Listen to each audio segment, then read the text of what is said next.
पश्चिम नागपूर परिसरातील विविध भागात पाणी पुरवठ्याच्या समस्यांबाबत नागरिकांमध्ये नाराजी वाढत आहे। याच पार्श्वभूमीवर भाजप नगरसेवकांच्या नेतृत्वात नागरिकांनी OCWच्या अधिकाऱ्यांना निवेदन सादर केलं।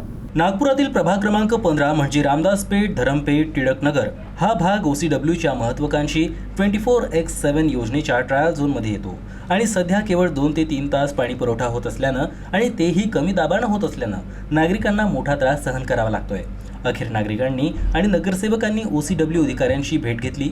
OCW अधिकाऱ्यांनी नागरिकांचे निवेदन स्वीकारत तांत्रिक अडचणी समजावून सांगितल्या आणि लवकरात लवकर ही समस्या सोडवण्यात येईल असं आश्वासन दिलं। नगरसेवक कुठलाही असो त्याची जबाबदारी आहे की ज्या नागरिकांच्या समस्या, समजा त्यांना पाण्याबद्दलची समस्या असेल तर पाण्याच्या समस्येचं निराकरण करणं हे आमच्या नगरसेवकांचं काम आहे। गेल्या अनेक दिवसांपासून धरमपेठमध्ये म्हणा, रामदासपेठेत आणि शंकरनगर अशा 3-4 ठिकाणी पाण्याचा प्रॉब्लेम आहे।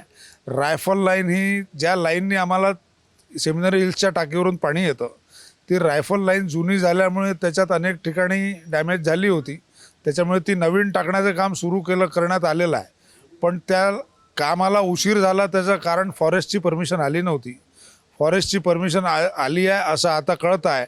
त्याचं काम ऑलरेडी 70% काम पूर्ण झालं आहे, उर्वरित 30% काम लवकरच या महिन्याभरात पूर्ण होईल असं सांगण्यात येत आहे OCWच्या अधिकाऱ्यांकडून। पाणी पुरवठ्याबाबत आपण अनेकदा OCW अधिकाऱ्यांशी चर्चा केली, निवेदनं सादर केले आणि आता या समस्येबाबत आपण महापौरांसह संबंधित समिती अध्यक्षांशी बोललेलो आहे। मात्र यावर लवकरात लवकर तोडगा काढला नाही तर आपण नागरिकांसह मनपा मुख्यालयावर धडक देऊन आंदोलन करू असा इशारा नगरसेवकांनी दिला आहे। यहाँ के OCW के अधिकारी, वाटर के अधिकारी सभी को निवेदन दिया, लेकिन उसका हल समाधान निकला नहीं। फिर से मुझे आज निवेदन देना पड़ा। उन्होंने कुछ दिन समय 4-5 दिन का समय मांगा, दुरुस्ती करने का बोला है। मैंने उनको बोला प्रोग्रामिंग बनाओ, टेबल बनाओ टाइमिंग का कि 2 घंटे सुबह 2 घंटे शाम को, 24 घंटे हमको पानी नहीं चाहिए, 2 घंटे सुबह 2 घंटे शाम को चाहिए। उनकी जो टीम काम कर रही थी उनका कहना है कि राइफल लाइन के माध्यम से जो पानी सप्लाई होता है तो वहाँ पे सेमिनरी हिल से लेकर GS कॉलेज तक के पानी का लाइन पुरानी है, 55 साल पुरानी, वो लाइन नहीं डालना पड़ता। तर OCW तर्फे जुन्या पाईपलाईनचे दुरुस्तीचे काम युद्धपातळीवर सुरू असून लवकरच यावर तोडगा काढण्यात येईल असं मनपाच्या जलप्रदाय विभागाच्या अधिकाऱ्यांनी सांगितलं। OCW तर्फे म्हणा किंवा मनपातर्फे म्हणा अनियमित पाणी पुरवठा नाही आहे। पाण्याचं प्रेशर काही भागात थोडं कमी आहे।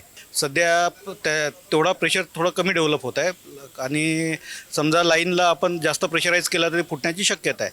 त्यामुळे नवीन लाईन टाकून झाल्यावर ह्या भागातील प्रेशर पाणी पुरवठ्यात वाढ आता आम्ही त्याला थोडं सॅग्रिगेट करून पाणी पुरवठ्यात वाढ करण्याची कारवाई सुरू आहे।